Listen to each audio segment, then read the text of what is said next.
Bueno, la primera pregunta, Jota. ¿Cómo un estudiante de ingeniería de sistemas termina en el periodismo deportivo? Y vamos a ver si a usted le suena más o menos el nombre Armando Quiñones. Sí, claro, claro. Ese es un nombre muy significativo en mi vida porque es de los grandes amigos que me ha dado la vida. Era mi compañero cuando estudiaba sistemas. Yo realmente no estudiaba ingeniería, yo estudiaba una tecnología en sistemas en un instituto en Cali que se llama Instel, que creo ya, perdón, ITSI. Instel fue otro instituto en el que también Ajá. estudié. El ITSI, que no sé si todavía exista, no lo sé, pero estudiaba sistemas. Y Armando, estoy hablando de hace más de 20 años, mucho más de 20 años, mucho, 30 años tal vez. Es todavía mi mejor amigo, es mi Ah, es su hermano, mejor amigo. y es mi hermano, sigue siendo mi hermano. Y estudiábamos juntos, compartíamos tenemos mucha afinidad en muchas cosas, y él fue el que me llevó prácticamente a empujones, casi a la mala, a RCN a que pidiera la oportunidad algún día del 92, a pedir la oportunidad de RCN, pues más apoyado en una anécdota que ocurrió en el pasado que en algo. Yo diría que fue de las personas que vio algo en mí y sin ser del medio, porque nunca lo fue y nunca lo ha Sí, sido, me empujó a meterme en esto de las comunicaciones. sí, interesante, o sea, me pareció muy interesante eso porque estuvimos, el grupo de la tertulia estuvo indagando quién era JJ, o sea, sabemos que es Me muy estoy dando reconocido, cuenta. pero estuvimos ahí indagando y nos pareció como muy curioso eso, ¿no? O sea, que era estudiante, ¿no? De tecnología, nos dijo. ¿Y qué será que vio ese amigo del alma en ti, Jota? ¿Será que usted le gustaba hablar de deporte? O sea, no sé, ¿qué será lo que vio? Es todo parte de una anécdota. Nosotros hemos sido muy afines, como te decía siempre. Quiero saludar a Giovanni Gutiérrez, que acaba de llegar, uno de los mejores productores de televisión deportiva que tiene este país. Un capo a todas luces, Giovanni Gutiérrez, un duro en materia de transmisiones de televisión a nivel deportivo. La verdad es que yo no tenía en mis planes ser periodista deportivo, era mi sueño de niño, pero era un sueño que yo creía iba a ser un sueño frustrado. Y Armando, mi amigo, y yo escuchábamos mucha radio, mucha radio. Yo prácticamente terminé Mm. casi que viviendo en la casa de Armando. Bueno, y él también llegó a ser muy cercano a mi casa, a mi familia. Y algún día escuchando RC, hablábamos mucho de deportes y hablábamos mucho de fútbol y compartíamos muchos gustos. Un día escuchando RCN, el director de Antena 2 en esa época en Cali, estoy hablando del año 92, dijo en un programa de mediodía que quienes quisieran ser periodistas deportivos que fueran a RCN Ah, a pedirle la oportunidad. Pero nosotros lo tomamos como una broma. Permíteme saludar claro, claro, claro, a saludemos. Gustavo, a Gustavo, que está llegando a Tavo Contacto. Gustavo, uno de los mejores narradores que tiene Win Sports en este momento. Hola, Tavo Contacto. Es un capo Sí. narrando. Oh, Gracias a Rey, que siempre saluda.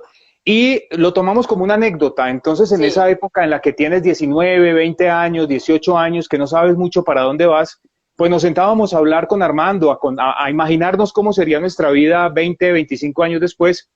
Y él siempre vio en mí un hombre que hablaba bien de fútbol. A mí siempre me gustó el fútbol. Y que además, sí, como hemos sido tan hermanos, pues él sabía mucho de mi vida y de mis gustos, y sabía que una de mis frustraciones era no haber podido estudiar sistemas. Y tomamos como en broma el hecho de decir, bueno, vamos a pedirle la oportunidad a Charles, vamos a pedirle la oportunidad a Charles, vamos a pedirle la oportunidad a Charles, cosa que nunca hicimos. Y un día en clase, estábamos en una clase, no recuerdo qué clase de sistemas, y yo como siempre me hacía atrás en el salón, siempre me hice atrás. Y él se hacía unos puestos adelante. Yo me levanté y le dije, ve, vamos, voy a ir donde Charles. Y él no dudó un segundo en cerrar su agenda y decirme, vamos. Y Esos me amigos llevó. necesitamos. Claro, cuando yo vi que él lo tomó en serio, yo le dije, no, espérate, estoy mamando gallo, eso no es verdad. Me dijo, no, vamos es que vamos. Y prácticamente me sacó a empellones de donde estudiábamos y me llevó caminando, porque en esa época donde nosotros estudiábamos es donde hoy en Cali está la plazoleta Jairo Varela. Ahí había un edificio Ya. muy viejo, eso ya no existe, pues ahí está la plazoleta, y ahí estudiábamos. Y RCN quedaba en Versalles, en la 21 con cuarta, en el barrio Versalles, no donde está hoy, Ajá. lo que se llamaba en esa época el Palacete de Versalles. Entonces caminar era relativamente fácil. Y nos fuimos caminando y él a pie me iba diciendo qué era lo que yo tenía que decirle a Charles. Qué nervios. Y una experiencia, yo nunca había trabajado ni en radio, ni había entrado a una emisora, no tenía ninguna experiencia de nada. Y llegué a RCN ese día y, no sé, coincidencialmente, Charles me atendió, me recibió, no sabía quién era yo le pedí la oportunidad, le dije que me gustaba el fútbol, que me gustaba hablar de deportes, que era prácticamente mi sueño. Y Charles Figueroa me dijo que no, que RCN no era una empresa para darle oportunidad a nadie que no tuviera alguna mínima experiencia, que me fuera una emisora más pequeña. Y tenía razón, además, que me fuera una emisora más pequeña a pedir la oportunidad, y a la vuelta de RCN, ahí en el mismo barrio Versalles, había una emisora que ya no existe, que se llama Radio Impulso. Fui a Radio Impulso ese mismo día. Yo no iba a ir a Radio Impulso, por eso Armando fue tan importante, porque yo salí un poco decepcionado de esa conversación con Charles. Y cuando le dije lo de Radio Impulso, yo le dije a él, no, yo me voy, Radio Impulso, ni siquiera sabía yo que existía esa emisora. Y él me dijo, no, vamos, que queda aquí a la vuelta, vamos a buscarla. Encontramos Radio Impulso y, para hacer corta la historia, hablé con el director de deportes de Radio Impulso de esa época, que era José Torres, que todavía es un hombre de medios en Cali Deportivo. Y lo único que me dijo Charles, después de varios días de mamarme gallo, la verdad, porque me mamó mucho gallo, después de una semana prácticamente me dijo, yo lo que necesito es un muchacho que me cargue cables en el estadio. No había otra oportunidad. Y no me podía tampoco meter a un grupo de deportes porque yo no era periodista, no tenía ninguna experiencia, nunca había hablado en emisoras. Y cargando cables en el estadio Pascual Guerrero, hoy dicen que hoy es el director de RTV, sí es verdad, José Torres.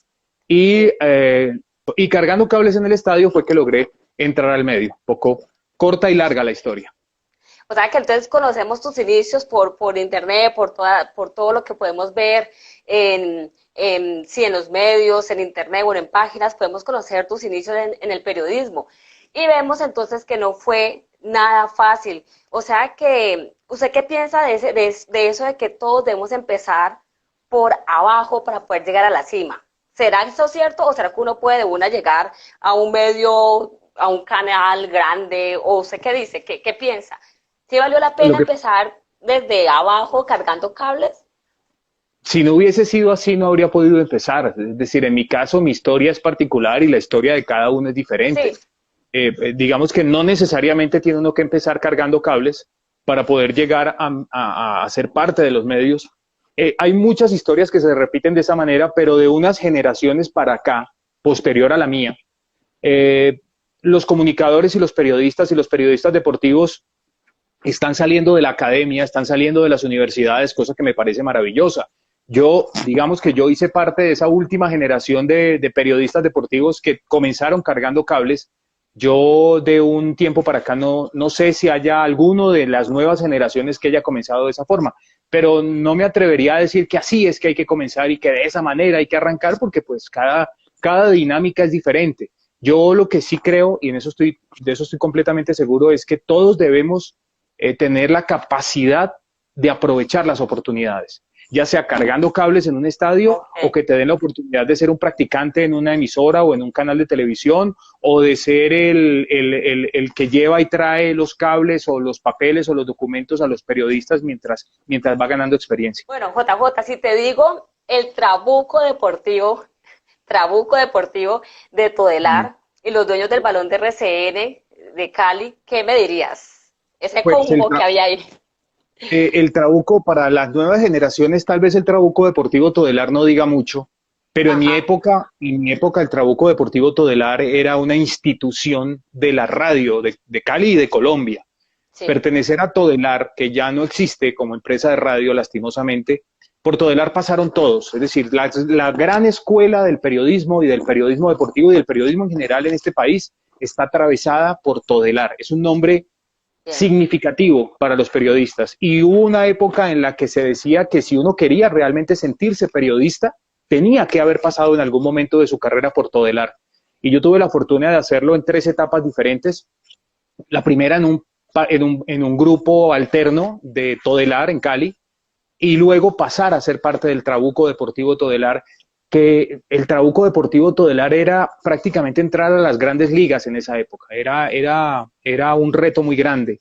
Y yo llego al Trabuco Deportivo Todelar en el 95, estuve entre el 95 y el 98, y en el 98 doy el salto a la empresa a la que unos años antes había ido y me habían dicho que no era una empresa que le diera la oportunidad a nadie, que fue RCN. Entonces fue una experiencia muy bonita porque en el 98 llegó RCN, ya no estaba Charles Figueroa, estaba Jairo Aristizábalosa y entro a ser parte de ese grupo que en esa época era el grupo de los dueños del balón, que fue una experiencia tal vez de las más lindas que he tenido en mi vida.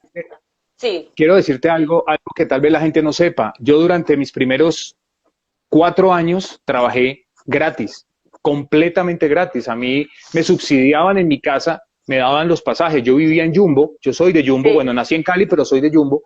Y a mí mi abuelo me subsidiaba los pasajes para poderme movilizar entre Cali y Jumbo. Yo no recibí un peso durante 4 años hasta que no llegué al Trabuco Todelar. Mi primer sueldo como periodista lo recibo en el 95 en el Trabuco Deportivo Todelar, habiendo comenzado yo en el 92. Realmente trabajé 3 años sin recibir un solo peso. Por el amor, ¿cierto, JJ? Por el amor que uno le siente a la carrera, a esa profesión, ¿cierto? Es por eso. Exactamente, sí, exactamente. Yo realmente Sí. ni siquiera pensaba en sueldo, yo no pensaba en dinero en esa época. Es decir, yo no pasaba por mi mente que uno pudiese ganar dinero por esto. Yo lo que quería era hacer realidad mi sueño. Impresionante. Jota, ¿cuáles son esos recuerdos que te trae el olímpico Pascual Guerrero? ¿No? Porque en ese sitio yo sé que tú has hecho reportería, ¿no? Has comentado partidos también y obviamente también has recogido cables, ¿no? De las transmisiones y todo. Entonces, Uy, ¿qué recuerdos se trae el olímpico? yo creo que el primer recuerdo que tengo de Pascual Guerrero fue la primera vez que fui. Yo creo que tendría unos 7 años, más o menos. Cuando fui por primera vez al Pascual Guerrero, yo no recuerdo mucho el estadio como tal. Mi primer recuerdo del estadio es la cancha, no es la estructura, es la cancha. Ya. Y luego fui cuando niño, hasta antes de entrar a los medios, yo fui muchísimo al Pascual Guerrero. Tengo grandes recuerdos de muchos partidos y ya como periodista, pues imagínate, era ir todo el tiempo que hubiese fútbol, siempre que hubiese fútbol era ir al Pascual Guerrero. Y tal vez lo más curioso es que yo dejé de ir al Pascual Guerrero cuando me vine la primera vez para Bogotá en el 2007 y en esa época todavía estaba el viejo Pascual, la vieja Ajá, sí, estructura sí, del Pascual sí. Guerrero, ¿no?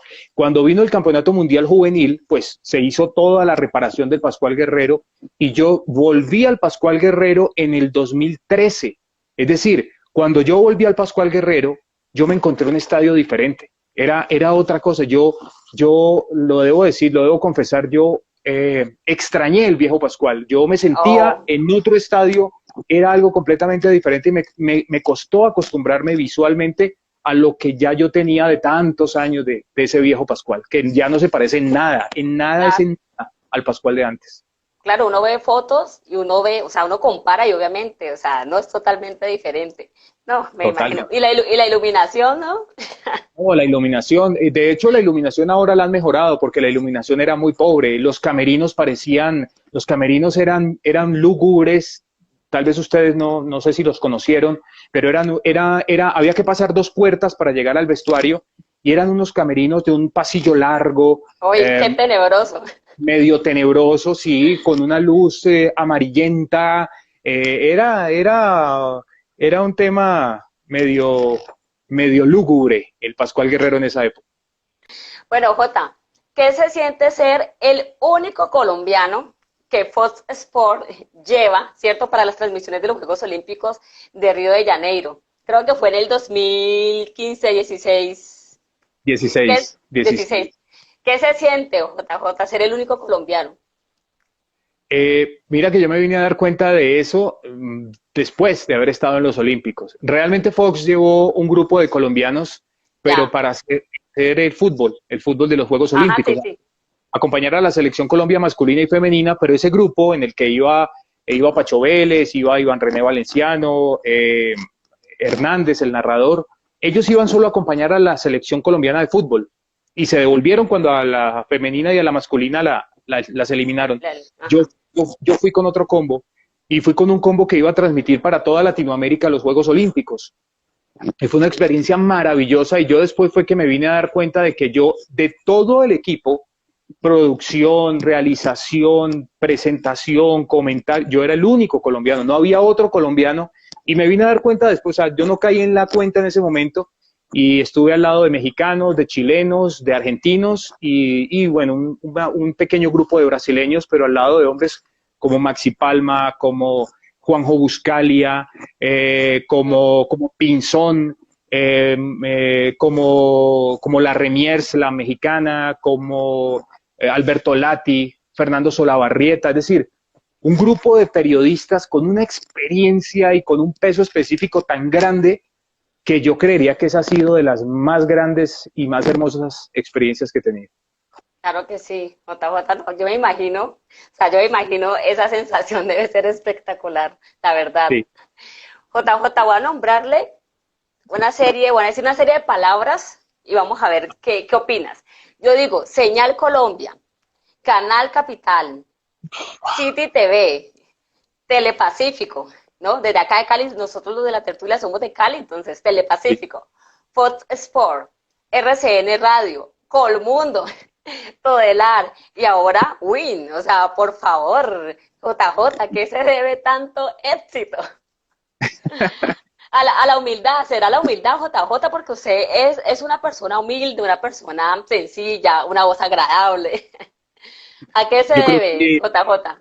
yo creo que en materia profesional, yo creo que Dios ha sido más generoso conmigo de lo que yo he merecido, la verdad. Eh, yo, yo miro hacia atrás, son 28 años ya de esto, y veo tantas cosas bonitas, tan poquitas cosas feas, tan pocas, las puedo contar con los dedos de la mano y me sobran dedos de cosas desagradables. Sí, Yo creo que la vida ha sido tremendamente generosa conmigo, Dios ha sido muy generoso conmigo profesionalmente, me ha permitido tener unas experiencias maravillosas. ¿A qué se debe? Yo creo que yo he aplicado lo que les dije comenzando y es que yo veo en todo una oportunidad. Y en eso, por ejemplo, mi esposa, por ejemplo, tiene muy claro el tema de que yo a muy pocas cosas le digo que no. Yo a nada le digo que no.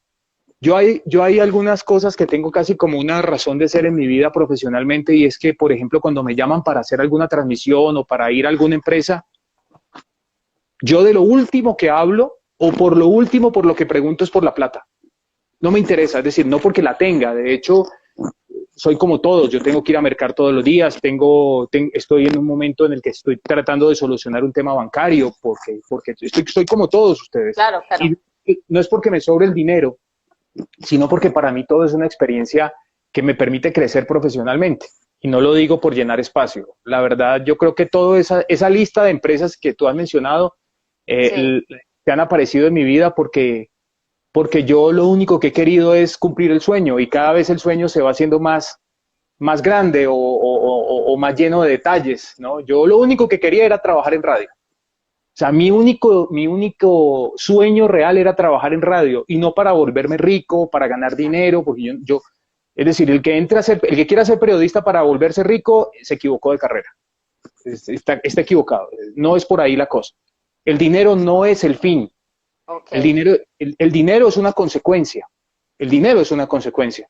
Y eso se va dando uno cuenta en la medida en la que van corriendo los años. Pero yo he estado en empresas maravillosas. Yo cuando voy a Cali, por ejemplo, yo tengo que ir a RCN a saludar a mis amigos. Yo tengo que ir a 90 Minutos. Yo tengo que ir a Telepacífico. Es decir, se convierten en mis casas. Cuando estaba en Cali y por alguna circunstancia venía a Bogotá, yo tenía que pasar por Canal Capital porque he dejado gente muy querida, tenía que pasar por Señal Colombia o tenía que pasar por El Tiempo.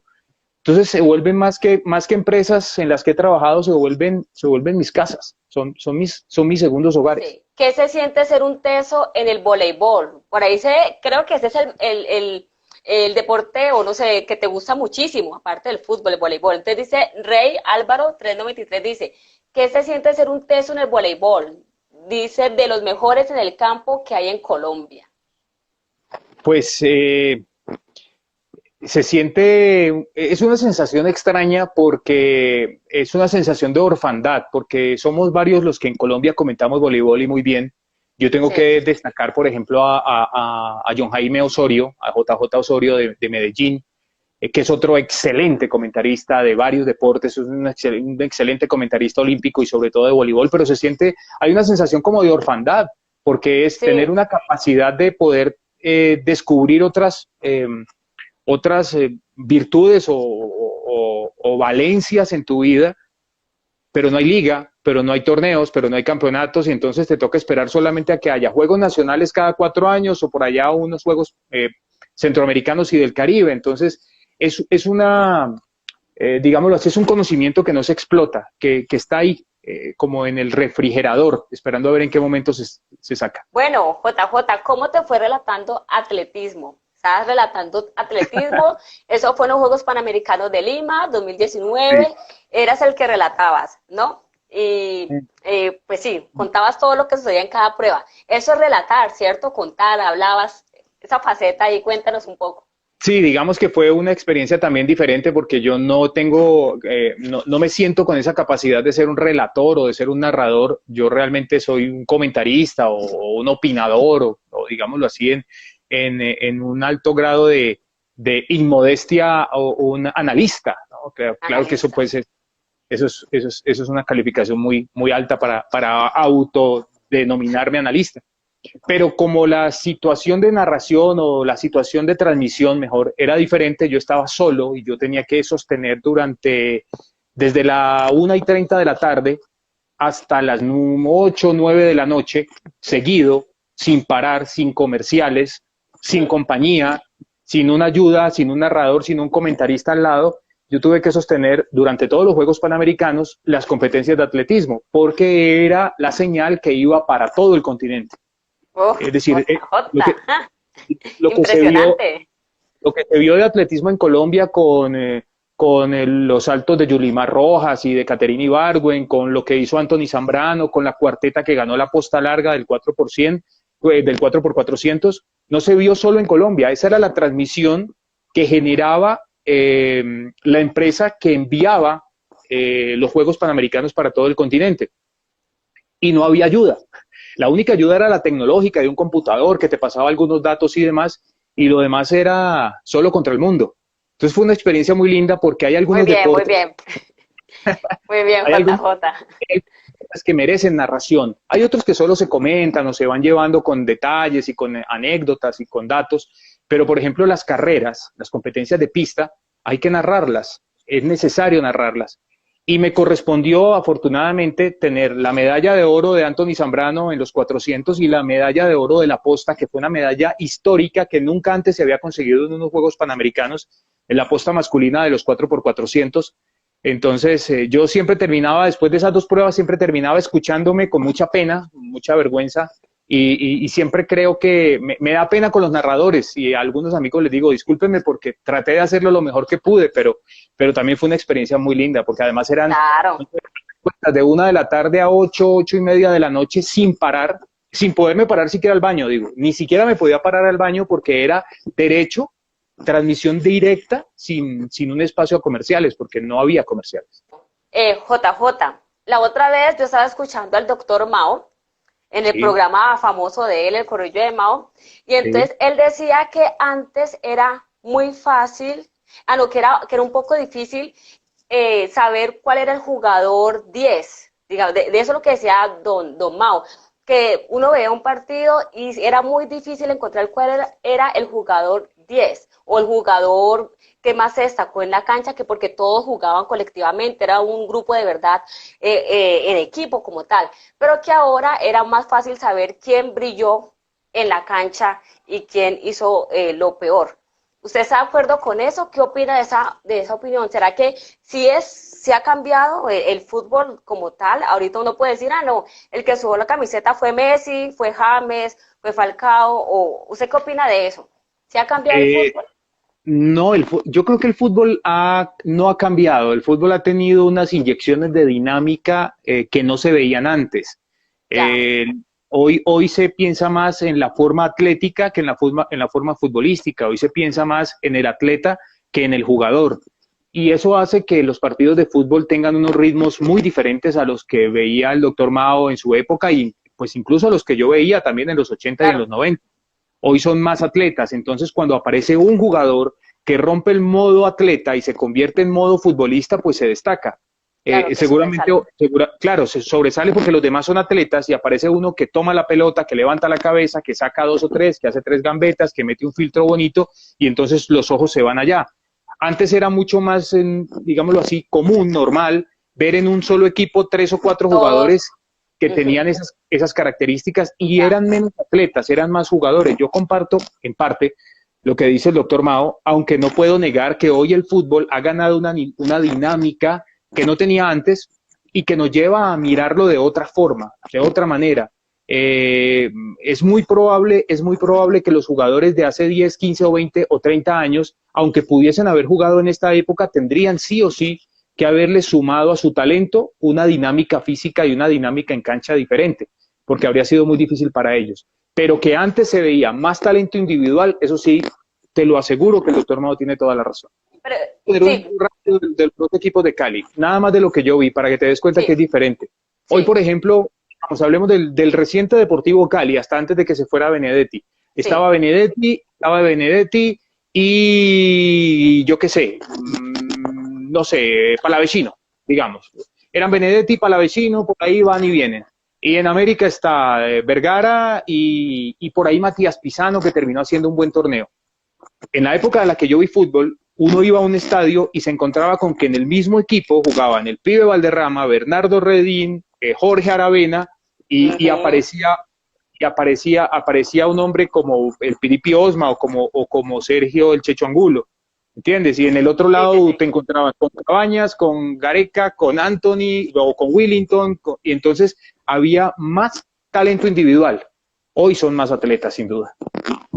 Sí, entonces, ¿qué será mejor, talento individual o colectivo? O sea, Todo en la vida requiere equilibrio, todo en la vida. Lo que en ok, la vida no tiene equilibrio termina tarde o temprano fracturándose. Esa es la clave del sí, Bayern. El Bayern es sí, equilibrio. El Bayern, grandes individualidades con Müller, tiene unas grandes individualidades con Lewandowski, pero cuando funcionan en equipo, pues son una opa, máquina. sí, sí, eso es verdad. Bueno, JJ, preguntas rápidas, rápidas, eso ya viene siendo ya como el final de nuestra entrevista. Claro. JJ, preguntas rápidas y respuestas obviamente rápidas. Bueno, verle cositas y usted me dice, o sea, me responde rápidamente. Jairo Aristizábal Osa, Maestro, mi maestro, maestro. maestro. Jorge Isaac Tobón, director, pues, sabemos en Radio Calima, creo. Sí, sí, en Radio Caribe y después en el Trabuco. Ajá. Jorge Isaac Tobón, yo podría calificarlo como con tres palabras. Jorge creyó en mí, creyó Sí. en mí. Ricardo El Gato Arce. Eh, mm, ah, dimos de qué hablar. Bastante.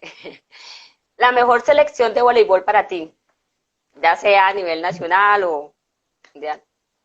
La mejor selección de voleibol, la selección femenina de Perú, campeona olímpica Ah, eh, sí. de, lo- de los años 80. Esa selección peruana no Oh, se repetirá nunca en Sudamérica. Nunca, nunca. ¿por qué? ¿Por qué? No, no La, sé. la femenina, la femenina. Recibió toda la inyección del aporte japonés en la época en la que Japón era una gran, bueno, Japón siempre ha sido Ajá. una gran potencia de voleibol. Llegaron unos entrenadores a Perú en los años 80, potenciaron el voleibol femenino y llevaron a que Perú ganara una medalla olímpica impensada e histórica. Los peruanos, ahora que estuve el año pasado en Lima, me di cuenta de lo que sigue siendo esa selección peruana para ellos. Es un poco como hablar es como hablar un poco de nuestra selección Colombia de los 90 del 5-0 contra Argentina. Para ellos esa selección peruana de voleibol es intocable. Otra preguntita. El mejor equipo que ha tenido el Deportivo Cali y Uh América. -huh. El mejor equipo del Deportivo Cali fue el Deportivo Cali de 1985, el que dirigió Popovic. El que dirigió Popovic. Y el mejor América, ¡buf! El mejor América fue el América de 1987 como equipo que curiosamente no ganó la Copa Libertadores y no fue campeón de Colombia. Pero para mí el América del 87 jugaba de una forma maravillosa al fútbol. Pero mira lo curioso, el América del 87 y el Cali del 85. Ni el Cali salió campeón en el 85, ni América salió campeón en el 87. Pero eran dos bandas jugando al fútbol. Como me preguntas por Cali y América, de los que a Claro, mí se me claro, quedaron, claro. esos dos América. Y yo no puedo dejar de lado el Deportivo Cali de Cheche Hernández, que jugó la Copa Libertadores y fue subcampeón con Cheche Hernández, Así. y el América del 98 de Umaña también jugaba muy bien al fútbol. Esos sí dieron de qué hablar. JJ, ¿qué es lo más complejo, lo más difícil del periodismo? Lo más difícil del periodismo. Sí, sí. Yo creo que hoy en día, bueno, siempre fue muy difícil la verificación de las fuentes, el tener la noticia real y concreta siempre fue un trabajo complejo. Pero yo creo que hoy en día lo más difícil de ser periodista es que se perdió el respeto. Yo pienso que Ya.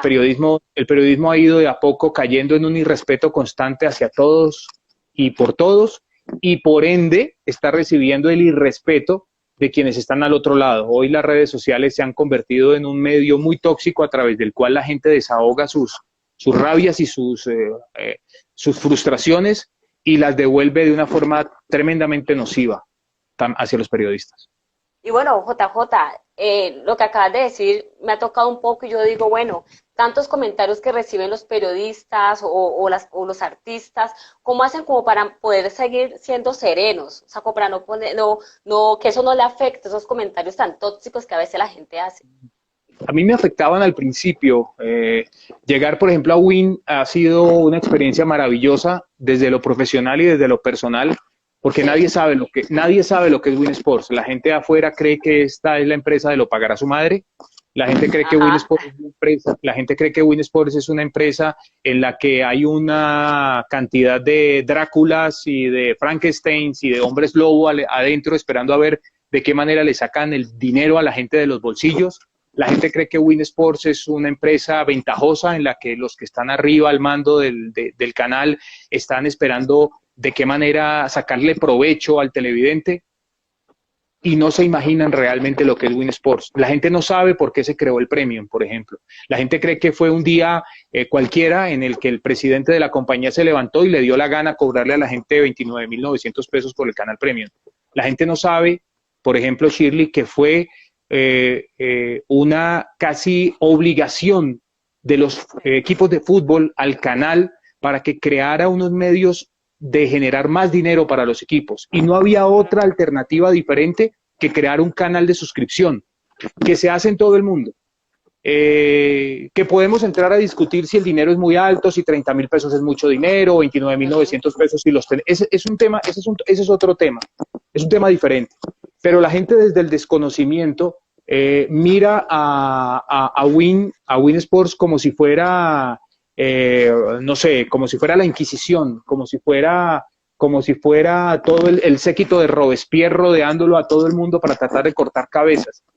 Es una empresa maravillosa, es una empresa que quiere a sus trabajadores, que cuida a sus empleados, que vela en este momento por el bienestar de todos. La gente no sabe de qué manera Winsport está protegiéndonos, se preocupa por nosotros, nos cumple con nuestros salarios, no ha habido un recorte salarial, no ha habido una idea de cerrar y es un respaldo maravilloso.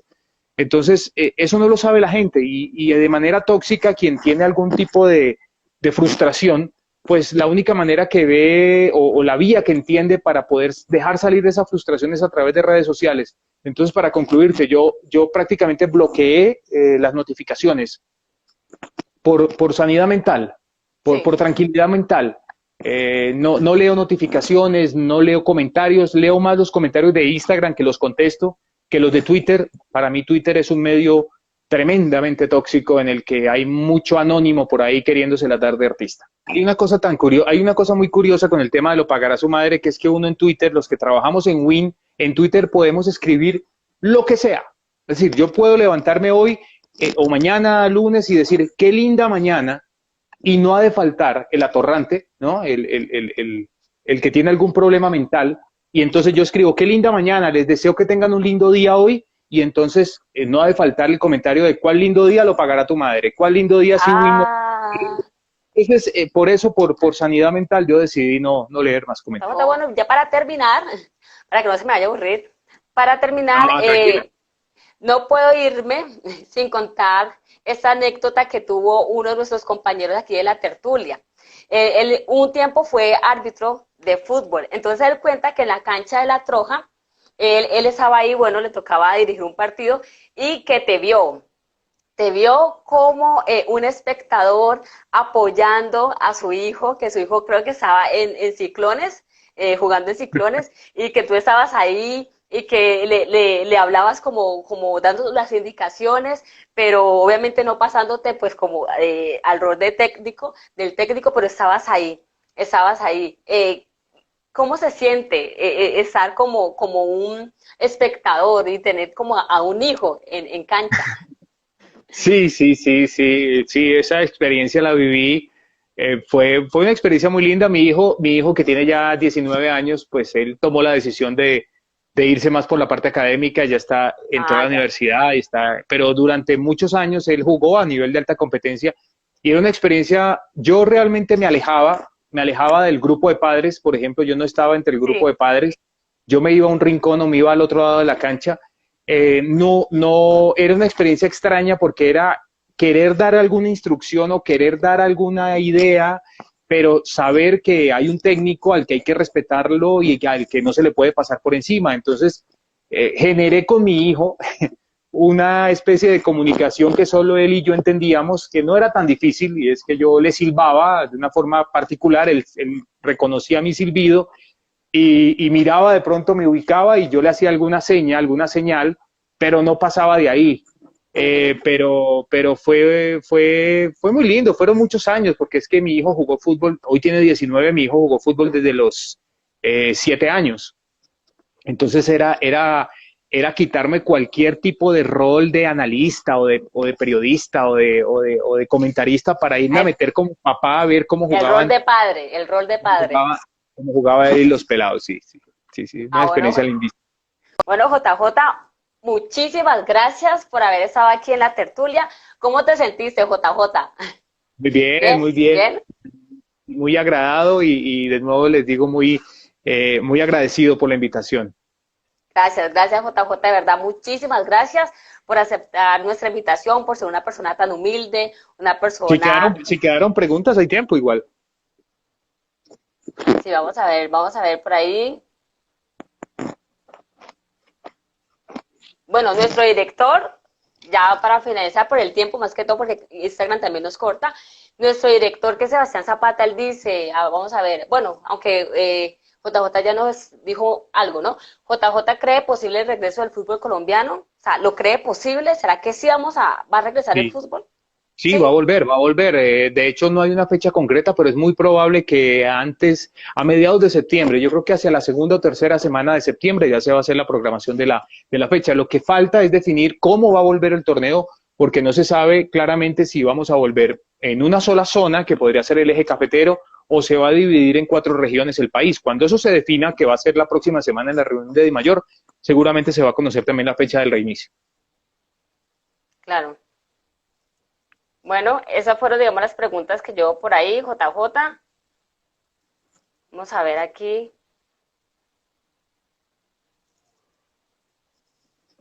Por ahí veo a Dice, Yair Abonía, quiero saludar a Yair, no sé si todavía siga ahí pegado Yair Abonía, que es otro de los grandes periodistas del Valle del Cauca y de Cali, con quien compartí también en varios proyectos de radio en Cali.